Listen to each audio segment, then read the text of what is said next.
kids, we grew up watching the Wambles, and they were great at making good use of the things that they find. And I suppose we're, yeah, modern day Wambles.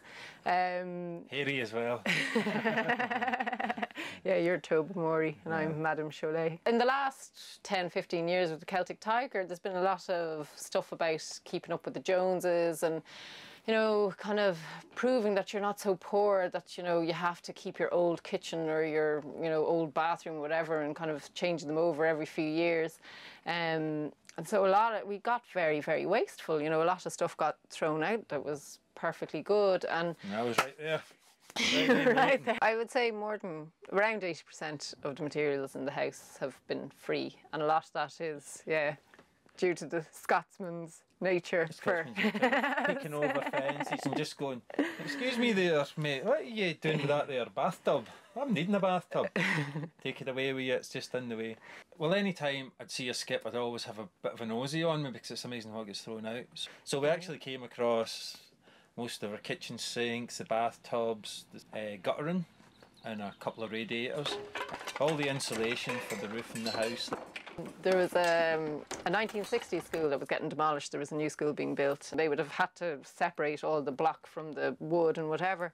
But we got roof timbers, we got beautiful floorboards. And what's nice about them is our house wouldn't suit brand new looking stuff, and so floorboards, they're, you know, worn in areas and have lovely, really lustrous orange varnish in other areas, and that random pattern, that's what's so nice, and it suits our house. It mightn't suit everybody's, but you know, that's something that to someone else was waste, and to us it was just we couldn't have gotten a better floor. We got this it was like the old insulation in the roof, the 1960s, and we're not even, it's like an old, we're not even sure what it is, but we're using it to clad part of our house because it does the job. But that was waste product that was going to go to landfill that people had decided wasn't useful anymore, and we're giving it a second life. It's not even that it has to get burnt down or turned into something else. It's just straight in, just exactly as it is in the state we found it, we're able to use it and give it another life. And if our house is cared for, I mean, our house will be there for 100 or 200 years. So you're actually doing people a service by emptying their skips, if you know what I mean, because they've more room to put more things in the skips. Sure, if most people knew what they could do with their things to actually pass it on, then it would be much better. Like, we lost our imagination a bit, you know, kind of how you can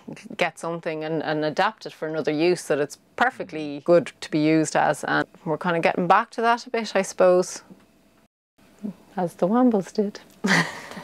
The way we built, I think 3 years ago, people thought we were insane, whereas now a lot of people are quite interested in the way we've built because it makes sense. Yeah. People have time, but they don't have money. We're at a kind of interesting point because, yeah, 3 years ago you went skip hopping and you could have built your entire house out of a skip. Yeah. It's not as easy to get that anymore. But what's just starting to happen now is the whole demolition of ghost estates. And they've all got windows, doors, bathtubs, everything. Structural timbers, you know. Need that will probably. I mean, I'm not quite sure what's going to happen to them, but I mean, like, if there's any scavengers out there, I'd keep your eye out for that. When we originally looked into Cobb, there was a few things about it that we really liked. We liked the fact that environmentally it has practically no embodied energy, like there's no process to making it, there's no delivery, you know, you make it yourself on site.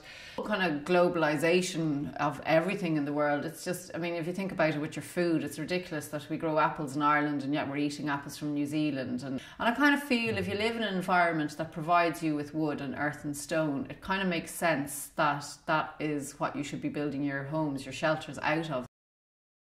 As much as possible, the materials from this house came very locally. It's keeping everything from a local area. Local area, which is important. One of the materials was cow dung. That came from the field across the road, you know. So the locals would find it funny, me in the morning going with my shovel and bucket through the field following the cows. Yeah. But the fresher it was, the better it works. Yeah, and the coarser the field, the better it is as well. It's got so much fibre and a kind of pasty glue in it. It just works perfect. They actually still, anybody with leaky fireplaces actually still uses cow poo to stop the black leaking from old you know, old cottages and things. Yeah. Yes. Nature will give you what you need to protect yourself from that environment, you know, and that's what a lot of this house is about.